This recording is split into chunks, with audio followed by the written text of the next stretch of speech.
1920. Then I don't know which registration was that. Don't bother that the same again. It's like People in this day and age. people are doing that now. Yeah, I'm sure there's some modification on how. And there's a program also. That's my family. That's My family, Zambezi Magic. Zambezi Magic. Oh, there's that my family, something like that. My family. Where they bring people together that want to date. Okay, okay. So let's try this. Hello everyone, welcome to another episode. This one is going to be a great episode because we have a phenomenal young man, now a father. He just had a baby girl. Yeah. Shekine is her name. Congratulations, sir. Thank you Today very we are joined by Dr. Job Kasweshi, and on this platform, on the Z Education podcast, this is where we go deep into the stories of Zambians who are doing great things and whose educational journey should serve as an inspiration to many people. So I'm your host, Andrew Banda, and I'm excited that today I'm joined by somebody that is very special to us, and not just us, but me. And since this man is from the Copper Belt, I believe he deserves a befitting introduction. Mwebantu natkwata ichenjeshi pakati kesu Job Kasweshi Zimandola, and you said you were born in Luansha. In Luansha, yes. Yeah. So from Luansha straight into Ndola. Yeah. Job, as he stands here, has a very compelling story. And boy, I'm going to share some of the things that I know about you that maybe other people may not know about you. Yeah, but before we start, on the Z Education podcast, we have this exercise. You have those 3 items there. Okay. You have a Rubik's Cube. You also have Play-Doh in there. Okay. I want you to pick any of those items, and based on whatever you pick, I will give you a task. Okay. Yes, you can just pick any of those items. In my entire life, I've never liked this game. Maybe I'll go with it. You go with that. Yeah. Good choice. Good choice. So that's Play-Doh. Okay. So using the Play-Doh, you have the blue one, and you also have the yellow one. You can still use those. Okay. I want you to, in less than a minute, for you to just use your hands and create any structure or anything that represents who you are, that speaks to who Job Kasweshi is. Just. Remember when Yeah.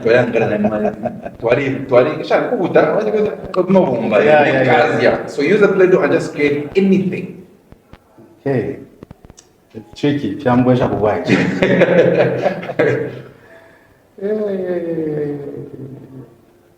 I don't even know what I'm doing now.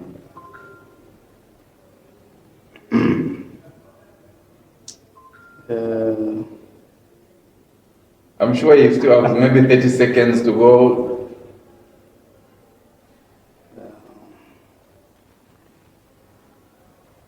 Okay. Okay. You can show that to the camera. I want to see what. What's that? Can you describe what that is? It looked like a man, but it's so pity that Takakwete lab coat. Okay. But what I want to say is I'm a medical doctor. Okay. And this is something that I pursued because of my passion, my love for people, and my love to just care for people and serve people. Okay. So that speaks to who you are and your profession of being a medical doctor. You've heard it. We have a doctor amongst us. So, boy, we are just, I'm sure, entered into the Y2K era, 2000s. Yeah. And for me, my path crosses into yours in that year when we met at secondary school. Oh, yeah. I just want to hear, primary, where did you have the primary education from? I had my primary education in Luansha. Okay. That was a very, very difficult time because my family and I were going through a rough path. Okay. And we were 4. So we were two boys, 2 girls. And like I said, we were in a difficult path of the family, so we were divided. I stayed with mom, and my brother was in Kitwe, my younger sister was in Cowboy, then my elder sister was in Fuela. So we were going through a challenging period as a family, and we were not together from 1997 up to 2001. Okay. That's when we reunited. And which school did you attend? So I was at Impelembe Primary. In Wansha? In Wansha. Oh, okay. So I didn't know there's in Pelembe in Wansha. Yes. Just not Pelembe in So Kitwe. there were two schools that I schooled at. It's a Light of Hope Academy, or rather people know it as GT. Okay. Then from there I moved to Pelembe. That's where I did my grade 7 from. Then Did you pass grade 7? I did. Apparently I did well. You did well. Surprisingly, looking at what we had gone through as a family. Yeah. And I passed to Wansha Boys. Okay. Yeah. Okay. And Wansha Boys, how long did you stay? I was there for only one term. Okay. Then, like I said, we reunited as a family and moved to Ndola. Okay. So when I moved to Ndola, I came to Kasweshi High School, where I joined you. Kasweshi High School. So you joined us in the second term? Second term. Yeah, second term. There's a new boy who has come. His name is... And I was a very shy boy. Remember? Very shy. What's your name? Just looking down, say, my name is Job. Job Kasweshi, yes. Then you join our class. Yeah. And you had, I don't know when you linked up with Kelvin, Father Bemba now, Yeah. and Clive Stwala. Yeah. Was it in grade 8? Yeah, we were in the same class in grade 8, but I think we became close when we got to grade 9. To grade 9? Yeah. Okay. And before you got close to those three, is there anyone that you can remember? Remember, I used to sit in the back with Matthias and Matthias Longway. Yes. And Abraham. the pastor. TDJs. Yeah. Shout out to Abraham. He's in Wansha. It's in Wansha. Yes. This is going to be good. So Abraham and Matthias TDJ. Longway. And if I remember correctly, Abraham was TDJs. Yes. Matthias used to call him Magla. Magla, yes. And you guys were like the disciples to TDJs. Yeah. Okay, so did you take typing, or because in grade 8 we were typing and not Prince of Accounts? Bookkeeping. Bookkeeping. Which one did you pick? I took bookkeeping. Bookkeeping, huh? Okay, so we did the same thing. Yeah. So grade 8, grade 9, did you ever think of going to any other school at grade 9? No. I think I settled in well, and Could you board? I settled in well, and then I started making friends. So I never thought of going anywhere. Okay. And at that point, did you have a clear picture of what your career after school would be, or you're just navigating through school? Interesting. I've always wanted to be a doctor from childhood. Oh. And I remember my father from way when I was young, he used to call me Doc. Yeah, he's late, so rest in peace. Yeah, I heard Thank you. So he used to call me Doc. So that tells you the role of a parent in a child. So what we speak into our children plays a very important role in who they become in the future. Yeah. So that was what, 25 plus years ago when we were in school in grade 9. Yeah. Okay, that's great. So we were at grade 9. You were settled. Trust me, I was also settled. For me, one, I live near Kasweshi. Oh yeah, I remember your house. So I was set. I'm a student here. Grade 9, we write. We were in 8C and 9C. Yeah. Then we cross over into 10th. The 10th grade in 10C together. Yeah. And we had additional math and accounts, principles of accounts, commerce. I went for principles of accounts because I love accounts. I believe it's the same. I went for accounts. Went for accounts. Yeah. You, Kelvin Bemba, Father Bemba now, Clive Stwala became a trio. And you were a character. Plus Jonathan. Jonathan, yes. Plus Jonathan. I have a question that I've always wondered. You gave me a nickname. Derek, they gave me a nickname. I would want to know where that came from. What is? Do you remember the nickname? I'm trying to remember. I don't know if it's because I'm on the show now. Yeah. But I think it came from Kelvin. From Father Kelvin. Bemba. Yes, yes. Do you remember the nickname you used to? I can give you a hint. Yeah. It was Papa something. Oh, Papa J. So I always wondered, why do they call me this? And it's stuck. Yeah. I remember very well. Father Bemba gave you that. It's him. It's him. I think I need to have him here so that he explains why. Yeah. So we go through secondary school. Now, I want to speak to our journey through, but from your lens. Did you have any favorite teacher that left a mark on your life at Kasweshi High School? Okay. Left a man. Yeah. I think Mr. Chalanishi.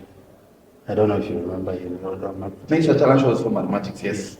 Yes. I loved, I don't know if you remember, I loved very mathematics. Smart. Yes. And the reason being, like I said, my parents played a very important role in my education. And most importantly, my father. So then I had a sister who was at Kasweshi Secondary. Oh, you did? She was, yes, Martha. She was, when I was in grade 8, she was in grade 10. Okay. So we were like 2 grades apart. Yeah. So dad was very good at math. So he laid a very good foundation for me. I remember very well he used to wake us up at 3 a.m. and he would start teaching me and her. To teach you? Yes, I was in grade 8, she was in grade 10. So basically do the same stuff. So I remember I learned how to do the factorization yes. in grade 8, continuous equation. So the time we reached grade 9, 10, I had a very strong foundation in mathematics. So for us, we had prefects. I don't know if you remember. Yeah. We had prefects who would come and say, "Hey, you, I'll factorize you." As we never used to understand by then what that was. Yeah. So you understood what what they meant. Yeah. I see. So Mr. Challenge, I remember he was related to, is it Mwapen Salamba? I should think. Yes, he was related to Mr. Challenge. Okay, that's good. And secondary school, and my favorite teacher in junior secondary was Miss Magubi. Miss Magubi. Yes. Oh, yeah. History. Oh, history. Then we went to Miss Kasweshi. Yes, Kasweshi. Yes, when she got married. Yes. Yeah, we remember. No one will forget her. No. So we go to secondary school. For me, the people that stood out, my love for science, I think, was being founded there. Mr. Singini physics. Oh, yeah. Yes. Then chemistry, we had that older lady. I know she's in America now. Okay. Yes, she loved chemistry, and we had the mad scientist. The math scientist. I don't know, where is he now? I left in Dola a long time ago now. I don't know, but we had the Very mad intelligent scientist. man. Super intelligent. He would come with a book, put it there, write on the board, and forget that he came with books, and off he goes. Every time he says, here are the books, Mr. Is it Mwape? Mr. Mwape. Yeah, for me, those gave me a great insight. And for you, I know it's the math that was making. And of course, there was accounts. Yeah, I love the accounts. And accounts would compete with 12S. Yeah. Who balanced the balance sheet. But they also had that battle. And that was really great. We finished grade 12, but I want to find out, did you have any subject that gave you any challenges whilst we were in secondary school? From grade 10? Yeah, in grade 10, but mostly I'll speak to maybe 10 to 12. Okay. I think I never loved history. So I remember telling myself, if I go into grade 10 and if I get into a class where there's history, I'm going to drop it. Yeah. And we found geography. Yes, we found geography. Yeah. I loved geography for some reason, though I never had it in my career plan. But I think, I don't know, I can't. Challenging in, I think maybe I can say commerce. Commerce. Because it was very bulky. It was on notes. Yes. It was Commerce very is trade bulky. and aids to Yes. trade. I didn't like it because it was very bulky. Bulky, yeah. Okay. And being a mathematics guy, that becomes a problem. You always want a shortcut. The X, the value is there. Okay. Yeah. I see that. Now, I want to find out in commerce, or maybe, commerce, what was your lowest grade? I don't remember. You don't remember? I don't. But I remember my grade 12 wasn't bad. Okay. It wasn't bad. Maths boy, when we went, I think grade 10, the other end, last time I got that test. Up to now, I have a letter. I got a 28%. And I wrote myself a letter. I was frustrated. And you know, it's that moment when the teacher comes to say, Abraham Wadia, percentage this. Yeah. Something Wanza this. And Rubana, 28. I wrote myself a letter to say I should never ever get that mark that low. And we saw through write our grade 12 exams. And I think at that point, life takes us into different directions. True. So I don't know, did you live in Dola before school, or you were still in Dola? After secondary. Yes. Yeah, I stayed in Dola with family for a while, to the time I left. Okay. So university, where did you go? And what's the process? I want to find out, how did you find yourself? So that was 2007. I left for Russia. Okay. Yeah, And a scholarship? no, it was my parents paid for it. So Yes. Okay. So I remember very well. I didn't do well in biology. I love biology. I did, but a final grade I didn't do well. And The rumor is 20. Is it we all 2005? 2005. I don't know. We all didn't do well in biology. There was something with biology that year. It seems there was, I don't know if what happened, but biology wasn't across even entire school. Yes. I remember we had people that had 7 points. Biology gets a 7. Yes. Yeah. One, but biology gets a 7. So it happened for me as well.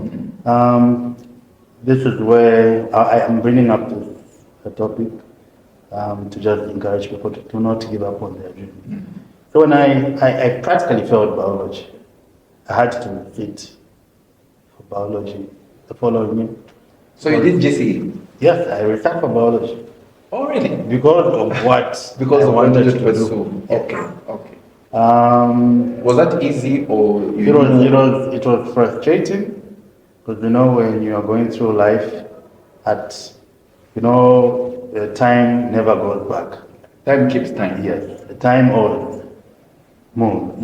And when you plan to yourself, when you're telling yourself at this level, I should be here. Yeah, and then that happens to you. You feel like you wasted time. And your friends, you hear this one is this side. Yes. And that's where the whole magic starts. Okay. Life is about challenges. We all have our journey to take. Just like in Dola to Lusaka. There are people that will drop off at Kapiri. There are people that will drop off in Kabwe. John C. Yes. And there are finally those that will reach the final destination. So that's how life is. So believe in me, when I went through that process, of course, most of our friends, you would hear that CPU, that Unza, and then you look at yourself, you feel Mumushi. Yeah.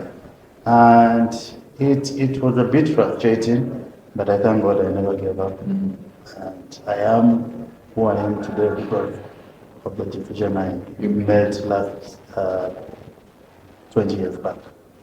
If I had given up on my dream, I don't know where I would have been. You wouldn't have been. Yeah. Okay. So you start GCE, cleared biology, and you get into Russia. I went into Russia. Which state or which city? I went to Veliki Novgorod. Okay. Yeah, one of the towns in Russia. So the interesting part is when I went there, I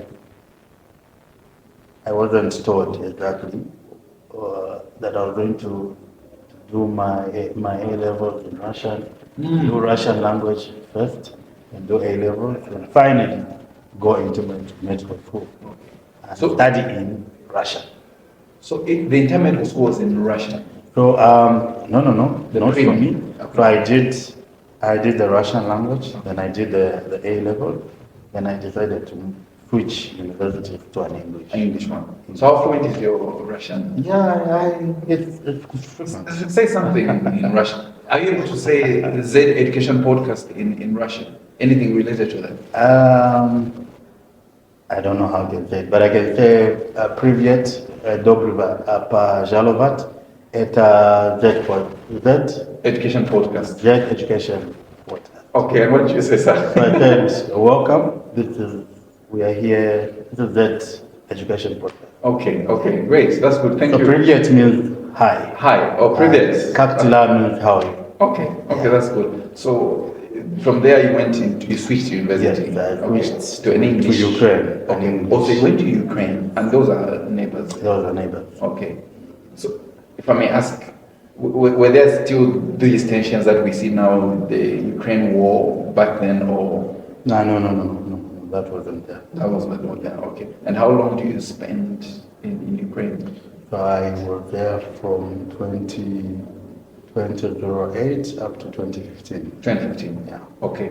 And in this journey, I've not studied from outside the country. Were there any challenges that you faced studying in a foreign country? And I want you to give me a picture. Were you the only student in that place? Were there other Zambians or other black people? How was that journey for you? When I spent those years out, I learned to appreciate our country. Also, I'll come back to that. I learned to appreciate our culture, the freedom that you have here. You can never have that in a foreign land. So the freedom that you have here, you can never have it there. The culture we enjoy here, you can never enjoy it there. The food, natural food we have here, believe you me, you can never enjoy it there. I remember, I'm not a Shima person, but there were times when Wafuka Kabwadi, don't want to bunga, but it's like if a guy should make corn. I don't know if you know that. Sweet corn, yes. Not the actual maize. Yes, not the actual, but it throws my popcorn. Okay, I see. So it doesn't really taste shim. I see. But if you had to push up the fact that you watched that 5 fingers. Yeah. And lastly, family. Okay, being away from family for a very long time. I'm a family guy. I'm a guy that's drawn to my family. So being away for that long, I felt like education had stolen my family time. Yeah, but I learned to appreciate family. Like I said, I learned to appreciate the peace that we have here, the country. Yeah. I think that's all I can. Okay. Yeah. So I've heard you mention that dad played a vital role in shaping your future and helping you into your career path. What do you think is the role of parents now, especially us who are parents, in helping children in the current environment, whether it's computers, on social media? What role do we play as parents, and how can we do that to ensure that our children are guided just in their education journey? Yeah. First of all, we have different strengths as human beings, and I believe that applies in children. When children are born, when they are growing, they develop different strengths, different talents, and from that, it's our job as parents to guide according to their interest and what they want to achieve in life. Like I remember, like I was just saying, I always wanted to be a doctor. And Dad saw that in me, and he helped me shape. He used to guide me. He would tell me, doctors behave this way. If you want to be a doctor, you need to be good in science, you need to be good in maths, you need to be good in biology. So I believe we as parents need to guide our children in that manner. I've heard of parents that force their children to become what they don't want to be. Believe you me, that's why we have. I remember I have a friend who graduated as a medical doctor. But after Stinamo, because That's the father wanted her to be a doctor. Our family should have a doctor. She never wanted to be. I see. And believe you me, she quit practice and she's doing family. Really? Yeah. Okay. So I think to myself, if this father took time to shape the daughter into being or supporting her into being the person she wanted to be in the future, I don't know, maybe by now that person would have done wonders. Okay. But then she went into uni saying, I'm just doing this for my father. And when I graduate, I want to do what I'm passionate about. Me. Yes. So she And that fulfilled her father's wishes and now came to us. She's now doing family. Okay, which is great. During your medical school, Yeah. can you share with us what was the most memorable or maybe even shocking thing that you experienced during your training? Any memorable event that you would want to share so that we can get a sneak peek of what it is out there? Medical related or? Yeah, medical related. Maybe you saw, what do you call them? Like dead bodies, and you thought, I think this is not for me. What do you call them? Cadavers. Cadavers, yes, Yeah. cadavers. Yeah, I remember, I think the most shocking is when we started, there's a subject called part anatomy. Okay. Yeah, so it's more of like human anatomy. Yeah, more of that. So every time we're doing that subject, they would take a live pig. Of A live pig. Then our lecturer will cut live pig. So if that day we were learning about the thyroid. yes, So the lecturer will cut the thyroid. the neck, show us the thyroid, then they'll tell us, teach, vileni. And the rule was Namoepaya you buy. Really? Yeah. So you get the pig, cut it. Yeah, for the sake of just looking Yes. at what you want to see, they show you live to say a thyroid. Then you stitch it back. Then you stitch it back. So it's like mwabike kankumba patebo. Ni theater. Mwakala alika. Shefi ne 50 theater. Checking Mwakimba the kimba, baby, yeah. all those things, yes. Then you cut. When you're done, you stitch it back and take it back. So for me, it was. I don't know what word I could use. But I like its hands-on. I'm sure it was shocking. It was shocking, Yes. but I don't know because maybe because I'm passionate, I love animals. So it was somehow traumatizing for me. Okay, I Yeah, see that. yeah. Okay. And you ran through your medical school? Yeah. Were you a GP or you specialized in? Yeah, so what I graduated with then was general medicine. Okay. Yeah. Okay. Then came to Zambia. Came to Zambia. Okay. So, boy, at this point, I knew that Job is out, I think, in Ukraine, studying. Maybe at one point, maybe on Facebook, we'll say maybe hi or something like that. But I think communication was very Yeah, scant. that time Mr. Baba, WhatsApp, My Facebook, the whole internet, now. Before you Facebook, get, there was I think a high five. Yeah, Yes, high five. that's what was there. Yeah. So you get back, and in the mix of all these things, 24th October in Zambia is a big day for us. Yeah. We know it's Independence Day, and we celebrate and honor those that gave us the freedom that we have. But in 2018, your life theater. But I want to, an operation or surgery. I want to know what happened before you went into that operation. When did the issue start when did you realize that you had a kidney issue? Was it when you were in Ukraine or when you had come back here to Zambia? Okay. My kidney failure started when I was in my 5th year in Ukraine. I remember very well. It started from food poisoning. Okay. Yeah, so I had food poisoning. Then I had diarrhea, and I think I should have developed acute kidney injury. So acute kidney injury is when your kidneys rapidly stop functioning the way they are supposed to function, and there are a lot of causes that can cause that. Like? But for me, one, diarrhea. Diarrhea? Yes. Oh. Remember when you have diarrhea, you lose a lot of fluid and Yes. a lot of losing important elements in your body. Electrolytes. Electrolytes, yes. So when you have an accident, right, and then you bleed too much, so that can also injure your kidney.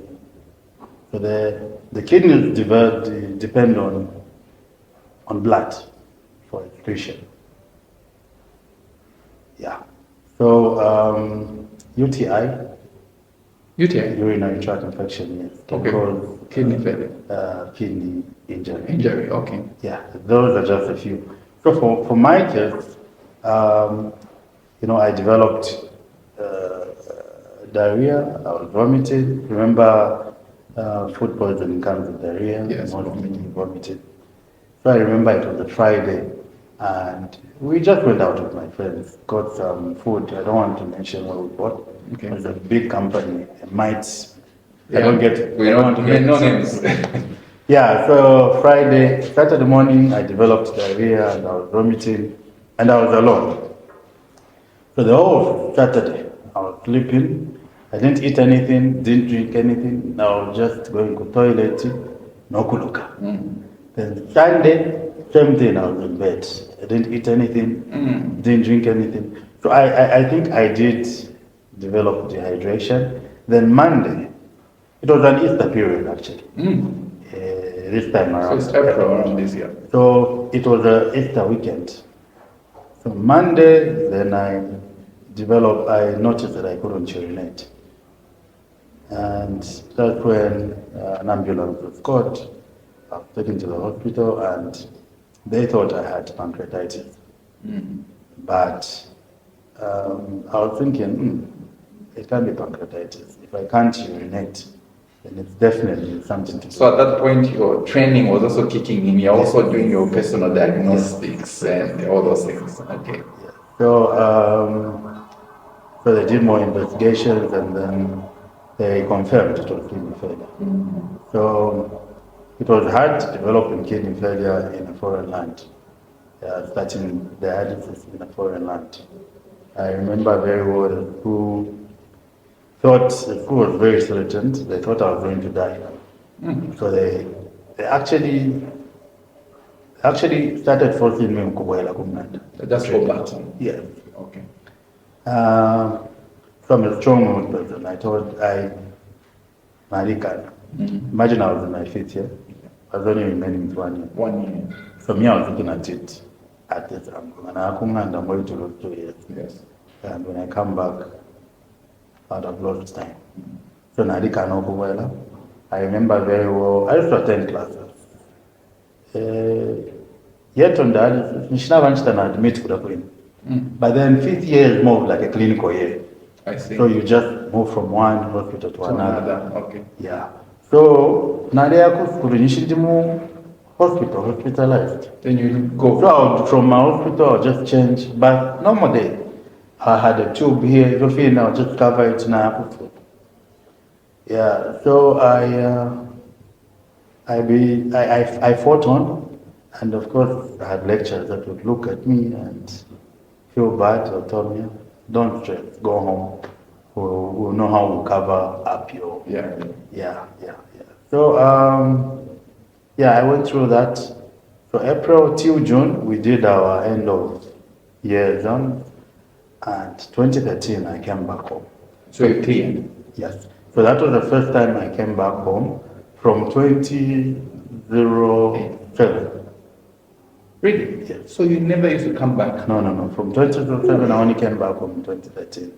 And during the time you got sick, did anyone from here come to check on you? No. I had my two sisters then in Ukraine. Oh, okay. So they were in a town like Utakakawa.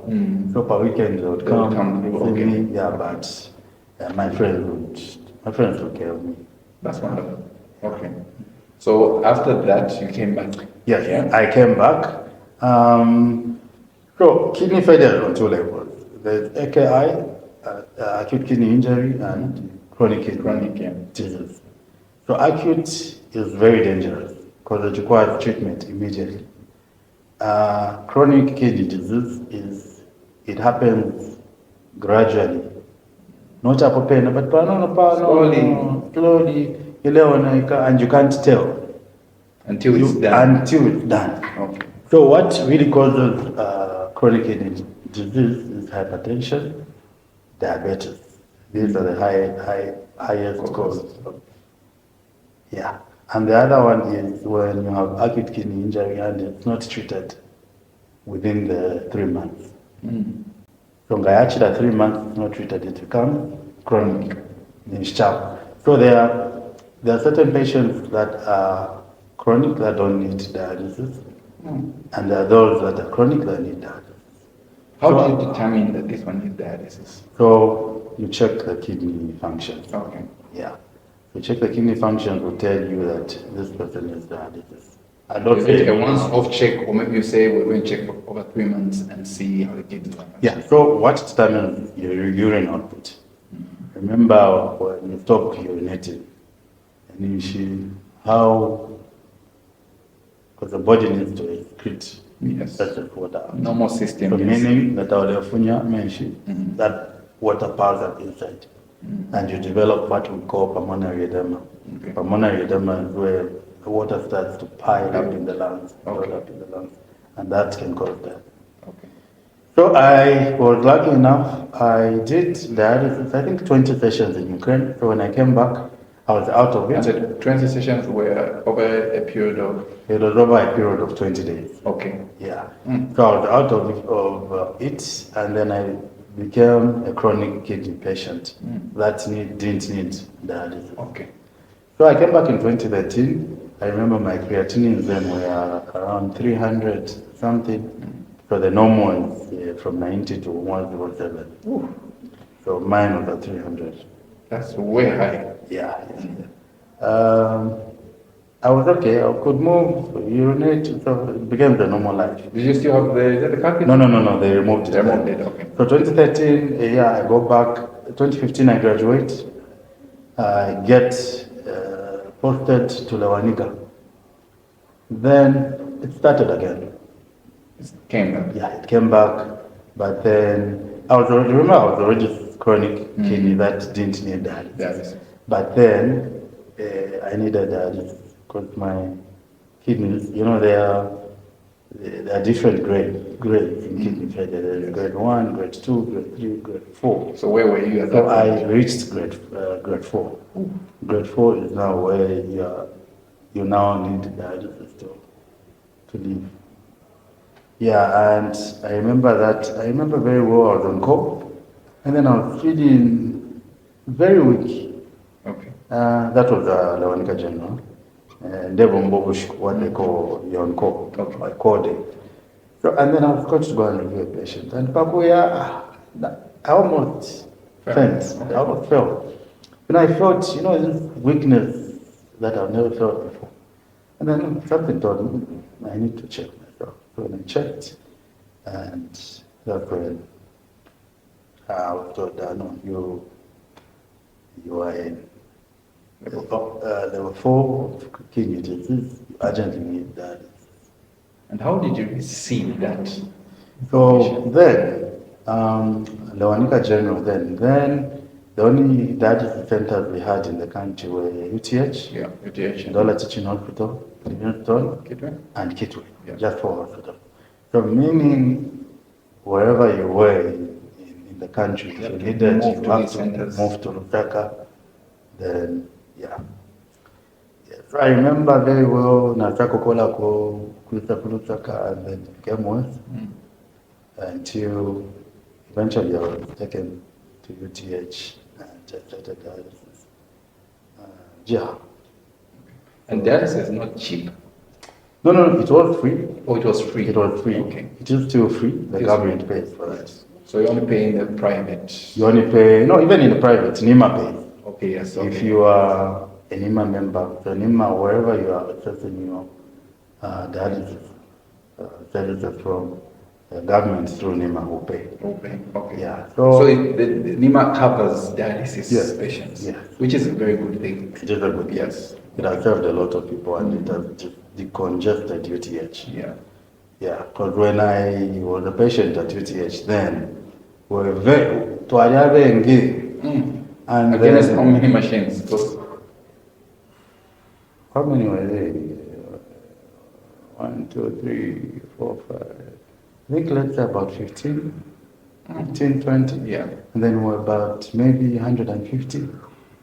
And on average in a day, you spend about 4 hours on that system. 4 hours. Okay. How does it feel when, because we learned about dialysis from grade 12, I can remember. Yeah, because I love biology. I can remember that tube that comes out, then there's a dense network of the capillaries and all those things.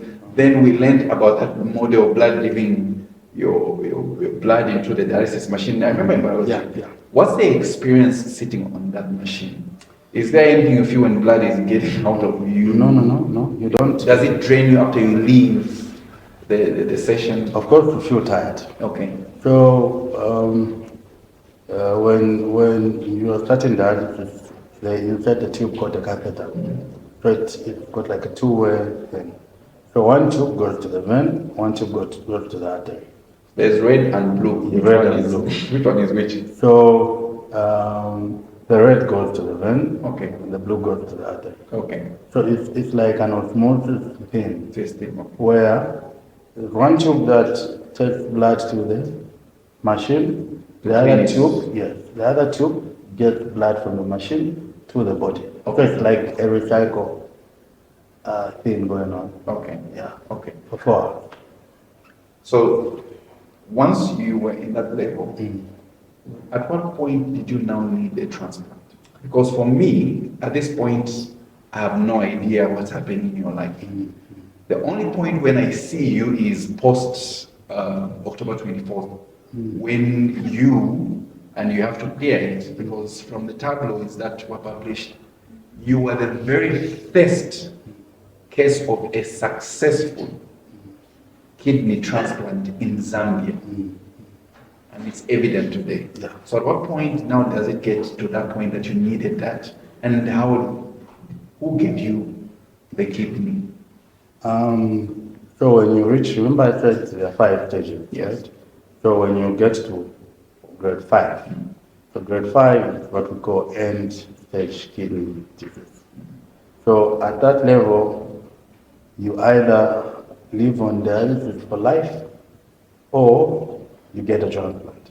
Though dialysis was not meant to be used for life. It is like a bridge to transplant. So when you're on dialysis, you're told you won't be here for life. It's an opportunity for you to start looking for a donor and putting your finances together. So when I reached the last stage, then my doctor told me, look, you're a very young man. You can't be dependent on dialysis. You need to think of transplant.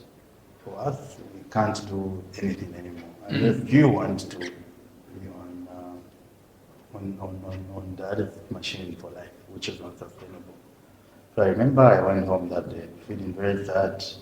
Dad and mom had come to visit that time, and knowing the kind of person I am, I got home very sad. So they asked what had happened. So I didn't want to talk about it, but I anyway explained, my doctor told me this. And Dad was the first person to react. He told me, what is required? I can donate. Yeah, my sister also Offered. Yeah, my sister offered, my brother offered. But Dad was the first one, said, no, I'll give him, let me be the one to give. So, of course, being a medical doctor, I looked at his age. I told him, no, it's not possible that you can give. You can give. Yeah. Why? Because, the order we get, our organs don't get to function the same way. They slowly decline. Yeah. And he thought I was just denying the offer. You gave But the following day, when I went to UTH for dialysis, little did I know they had followed me with Mom. So they came, the doctor told them the same thing. No, you can't donate because of your age. So when they were told that, my sister was also told, you can donate, but when you get to a level where you want children, that could affect you.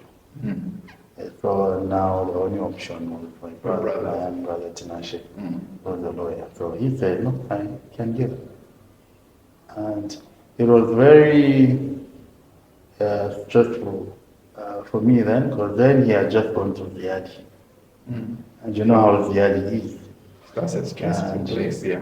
Yeah, and they are telling us the operation will be on the 24th of October. And then 2 weeks from that time, he had 2 exams, yearly, and I think a week after he was pursuing his master's degree, he had another exam. So I was thinking about it, and in my mind, I'm telling myself, I don't want to mess up his career.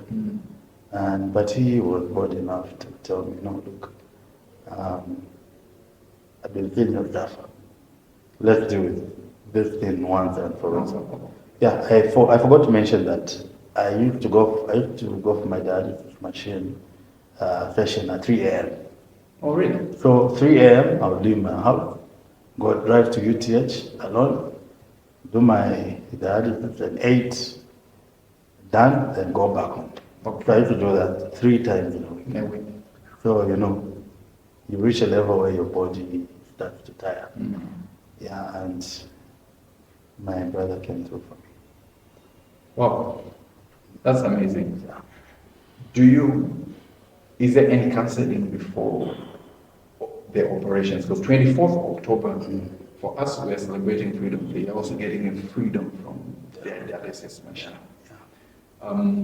Run me through the surgery process. Of course, they book you in, and before that, I wanted to find out what are the do's and don'ts for somebody who has a kidney complication, like in terms of diet, maybe what you eat or drink, anything that, for the sake of those that are watching and you might know somebody who has. Okay, you can eat basically anything, but we do advise someone that has had a kidney transplant to be on a low protein diet. Okay. I think you remember in biology we were taught too much protein. Yes. Kills the kidney. Uric. Yes. Yeah, because of the nitrogen. Yes, it kills the kidney. And so you need to avoid that. And when you are, after your kidney transplant, you are put on live medication called immunosuppressants. So what these drugs do is, God is great. So the way our bodies were made is your organs can never go in anyone's body and live. So the way our fingerprints are, the uniqueness. Yeah, the uniqueness of our fingerprints is exactly how unique our organs are. So if they take your organ and put it in my organ, the body will sense this is not. It's a foreign. This is a foreign item. Yeah. So in defense, the body will start to attack the organ. I don't know if you remember tunga paka munga, then kamba kwati miti kwati mafina kamba kwati kubola. Yes, so that's body mechanism trying to defend itself. Okay. So if you remember very well, if that finish, it starts to, eventually it will like rot inside. Yes. So that's a body mechanism to fight what's in there. Okay. So exactly that happens when you have a foreign object. So the body will attack until it's killed. Okay. So the medication when a recipient is introduced to, they suppress the immune system. And that's So that, lifelong. yes, so that the body doesn't have the strength to fight. Okay. Yeah. Okay. And how long is the surgery, the whole operation, So- and how many doctors are around? Yeah, so of course, mine being the first transplant had a lot of people inside there. Of course, the people, media people, a lot of nurses, a lot of doctors that were there to observe and learn. So it was like 2 hours to remove a kidney from my brother and close his body, and 2 hours to put in the kidney in me and close them. Okay. And the healing process, were there any complications or it went well? I've always looked, every time I look back at that period, I always say, I'm always grateful to God. Yeah. Because, believe you me, it was a miracle. I never ever thought of myself going through kidney transplant. I'm a guy that believed God was going to heal me without surgery. So it took counseling. So I every time when the doctor brought up the issue of transplant, I would run away. I see. I never wanted that. You lean more on the faith that God is going to Because heal me. I had that fear to say, what if I get an organ from my relative or my brother or whoever it is, what if the kidney fails? And knowing what you knew as a doctor. yes, and what I'd gone through personally, Yeah. I didn't want to see that anyone of them Go go through. through it. So I'd rather just suffer silently than transfer the pain to others. So I was counseled, and I remember very well my bishop called me and told me, look, even in the Bible we had doctors, like when a pope, there were doctors. And there are times when God allows you to go through the knife. If he allows it, then there's a purpose why He's allowed He's that. allowed that. God is a healing God. If he wants to heal, heal. We've heard of people that have kidney failure and God healed, cancer and God healed. Yeah. But for you, if God wants you to go through the knife, then believe you me, in the future you'll get to see that and you'll be grateful for that. And for you, I've gotten to see that because, I'm the kind of guy that doesn't really never used to talk about it openly to people. But when I learned how many people developed or got encouraged, and how my story gave hope to people that were going through on dialysis, I learned to speak out. And become an advocate. Yes. To us, many people, we just saw Job Kasweshi in the paper and social media, and I saw a picture of you with the former president, I think the health minister, and at that point, I think there was great advocacy in showing that one, successfully ever since independence.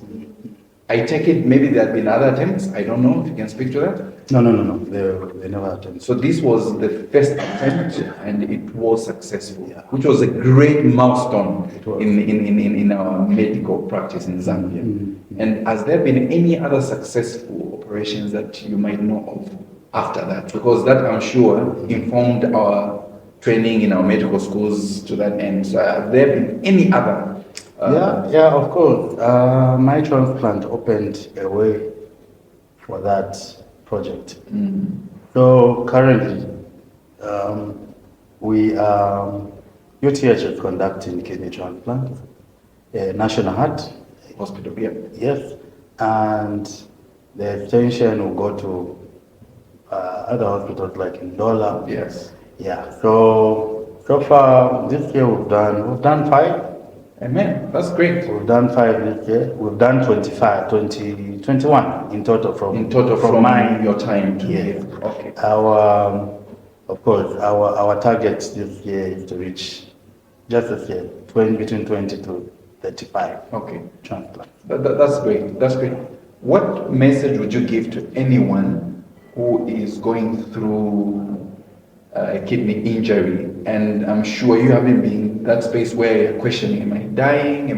What's going to happen next? What message would you give to anyone who's going through that? Believe you me, I understand the pain. Having been through it, no one needs to tell me how painful it is, how depressive it is. And the only thing that keeps you going is having faith and being hopeful that God will heal you. It may be through surgery, like I said, or just a miracle. So there are people that are just strong saying, no, I don't need the surgery. God, the mighty God will heal me, leave me alone. Yeah. But you as a doctor, you have assessed, and your decision and your advice is the best route to go is transplant. Yeah. How do you convince? Is it your job, or maybe there's some counseling that, is it you to do it, or some psychologist has to come? Having gone through that, I do offer counseling for patients that are newly diagnosed with kidney failure. Drafting, changing lifestyle is never easy. So I do help to counsel those people, and I do help just to prepare patients that are preparing for transplant, both the donor and the recipient. Okay. I do help in counseling. Okay. Yeah. Do we have a policy?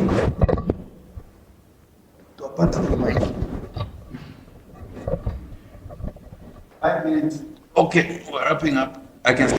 Is it still? Yeah. So do we? And I'm asking this not fully being aware of what it is. Yeah. When I see on TV, I see in other countries there are people that are donors. Even when they die, they kind of harvest certain organs. So do we have a kidney bank like we have a blood bank, or is that possible? If not, are there any efforts in trying to bring that as, or it just has to be that it's your relative? What's the arrangement there? Okay, so we have 2 types of donors. There's the live donor and the cadaveric. So live donor is where you say you offer to give your kidney. But currently in Zambia, we do advise a direct family to donate, because there are a lot of things that we look at before we say you're going to be a donor. We look at the compatibility. By that, we look at are you compatible in terms of blood? Then we look at the genes.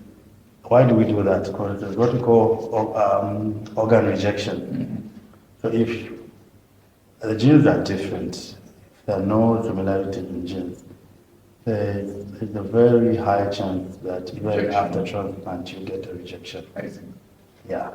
Though in other countries, they've found a way of even transplanting people that have different blood groups. So what they do is they kill antibodies of a donor, right? They kill them. Then when they kill antibodies of the recipient, rather, sorry, the one receiving the kidney. Yes, the one receiving. So they kill the antibodies, and then when they put a new one, and then they put on medication to allow that kidney to function and just settle down. Okay. Yeah, and then there's cadaveric. Cadaveric is what you talked about, where do you have that? We don't have currently, Okay. but we are working on that. Okay. It's, with our culture. Yes, yes. It's not very easy. It's not very easy, yes. We are trying to talk about it more often. But Okay. if we allowed that, it will save a lot of people. Yeah. Because currently we have people that want to have a transplant, but they don't have donors. Mm-hmm. So if we allowed cadaveric, it means we would harvest organs from people that die in accidents or the people that are brain dead. Yes. So brain dead, usually what happens in other countries is when someone is brain dead, they'll contact the family. So the family are the ones to give consent to whether their beloved organ should be used or not. Okay. Yeah. And there are people that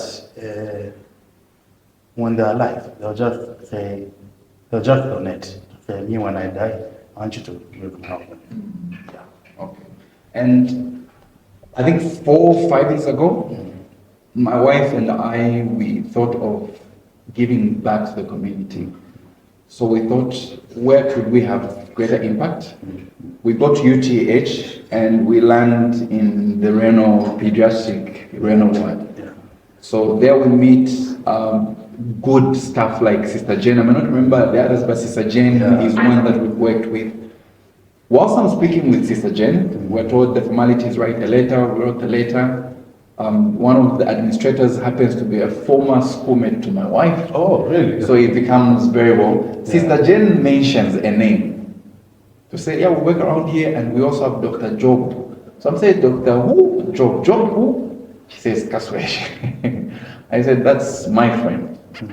And that was Christmas Day. Yeah, Christmas Yes. Day, I remember. So I give a call. We're doing this, and I know every Christmas Day you go to church, you play piano, I think you have a service, and you joined us in making a donation. And ever since, one thing that I saw in you is you become an advocate for the renal health, and you've spoken at many conferences, and ever since we met in that place. Fast forward, we met other people that had similar interest. And last year, if I'm not mistaken, though you missed, I think you are out of the country, a pediatric kidney support foundation was launched. I was at that meeting. Yeah. And I was expecting to see you. I was out of the country. Yes, I think you are out of the country. Is launched. I want to appreciate you because I believe that you having gone through, you're the best person to tell the story from start to where you are now. And earlier you mentioned that you want to start up like a podcast to talk about this, just to advocate. You should start. Yeah. Not to get up challenge and just start. You remember that boy that we were supporting and I think Ken. Yes, Ken. So for me, the interest and the passion that I saw in you in trying to help such a young man, even after we lost him, we all felt that. Very intelligent boy. Yeah. Yes. I remember seeing that Jane, she was like, no, our boy is gone. Yeah. Because he was very intelligent. Very He wrote his intelligent. results Yeah. and looking to help him, forward to help him, he died. Actually, he had got a place at Unza. We finally got a place at Yes, home. he got a place at Unza, and people started donating money. And one of the people that donated money, of course, you played an important role, a great role, was Mlenga Banda. Oh, Mlenga. Mlenga from UK, yeah. Oh, she okay. called me and told me, I shared the story Yes. with her. Then, Ulelanda no muntu, before the life of the how much that she doesn't need. And he sent some money towards The Mlenga has a big heart. his education. Yeah, so I remember we did all the paperwork, paid, and the saddest part is I didn't even know that he had died. Yeah. I think I got to know 2 days after. After, yeah. It's that thing where he was on my mind, I wanted to check up on him. And I just thought Kenny had died 2 days ago. He had a stroke. He had a stroke. Yes. I believe in me, it really crushed me. And yeah, Yeah, and it's nice to see those children light up whenever we visit them. So we made it a point that every mid-year and end of year, mid-year most we take medications just to help support the ward, and also working around supporting their educational needs. I love there's an organization that is running a schooling place within UTH, which is commendable. But for me, I would want to ask you as we wrap up this, how would you describe your journey?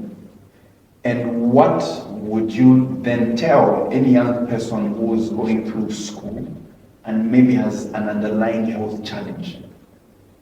It could be kidney, it could be cancer, it could be anything that they have, any acute disease or chronic disease that they may have.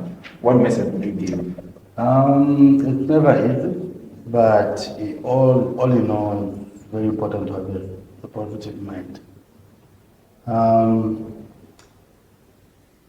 Our mind, our mental health affects everything that we do. If you have a negative mind towards something, believe you me, it shows. Even as you live, it shows certain things that you begin to do shows because of your mind. So if you have a positive mindset, there are times when you go through hardship, but because the mind, when your mind is positive, it develops that strong will Yes. to fight on even. So even the body aligns Yes, with what the mind tells them. Yeah. If the mind tells the body, if the mind says give up, the body will give up. As a man thinketh, Yes. so is he. Yes. Yeah. The Bible has put it very well. Yes. So it's important to be positive. Okay. I know it's never easy when you're going through that, when you're battling with kidney failure, when battling with cancer. It's never easy. But when you have a positive mind and when you just surrender everything to God, it makes all things Possible. Great. In wrapping up, the next questions I'm going to ask you, you have to answer them within a fraction of a second. Okay. So let's go, tea or coffee? Tea. You're taking too long. Okay. Shima or rice? Right. Motorbike or scuba diving? Scuba diving. Animal walking with the 5 cats in Livingston, like the cheetah or the lions, or bungee jumping? Animal walking. You wouldn't jump? I want to do that this year. Okay, you want to do that this year? That's what I've told myself I need to do, but Does your wife know about that? she told me don't try. Don't try that. Don't try. That's the story of my life. But I want to try it in August. Okay. Yeah. Okay. That's very good. The last one. Between these two, which subject? In fact, let me change my question.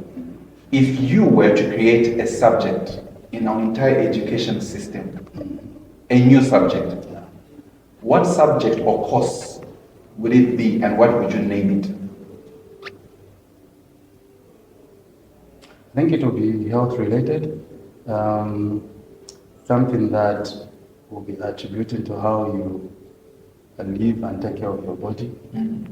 Why am I saying that? They say our health Is our work. is our wealth. So if you're not healthy,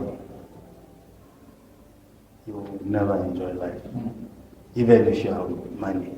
I know people that are on a ventilator, life supporting machine. They've got money, but they can't enjoy that. Can't enjoy it. Why?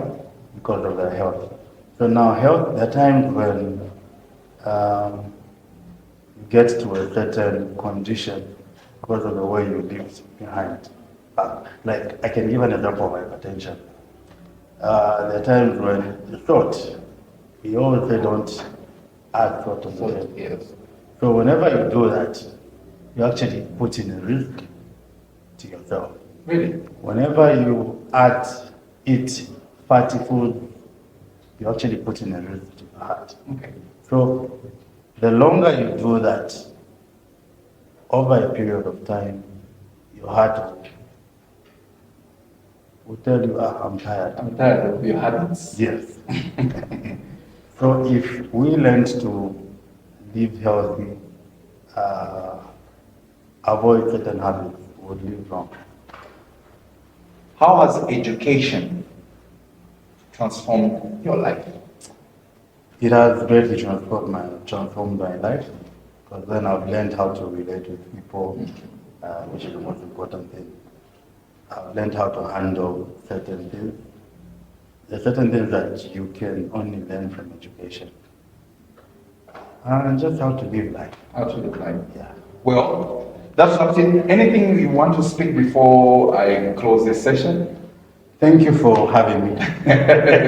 Boy, thank you very much for coming. This means a great deal to me. Thank you. Because my education journey crossed your path. And I'm glad that we're able 25 plus years to sit and reminisce and also see what education has done to and for us. So I wish you the best as you are taking out or carrying out your duties in your capacity. And for those that might not know, you are a specialist, is it?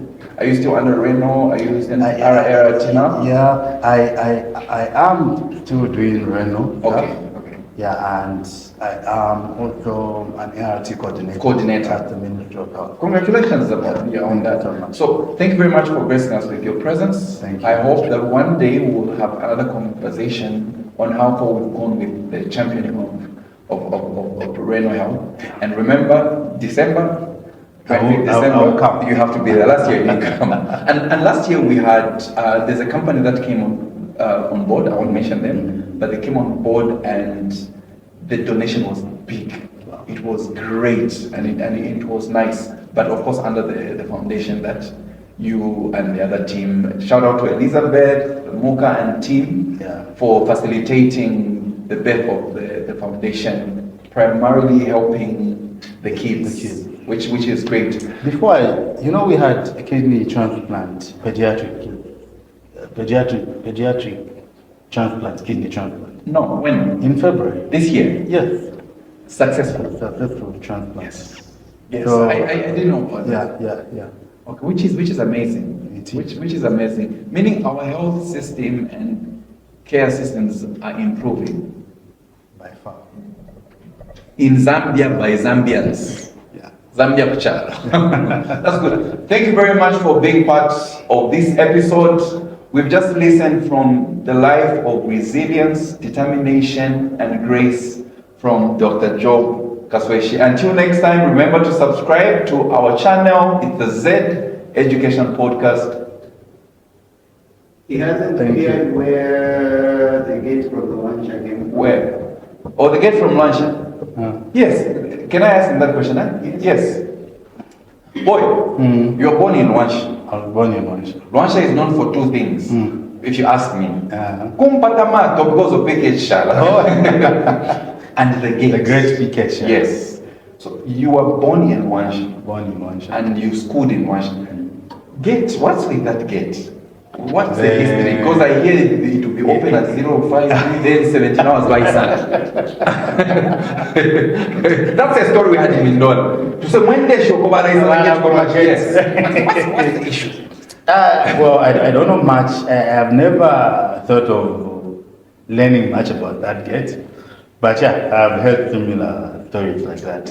Oh, it was normal for you. They're closing. It was normal for you. So you never saw anything with that. I've never learned to look at that. But I think you give me a challenge. I'll learn about it. I'll find out. And let me. Sure. Chap. All right. Yeah.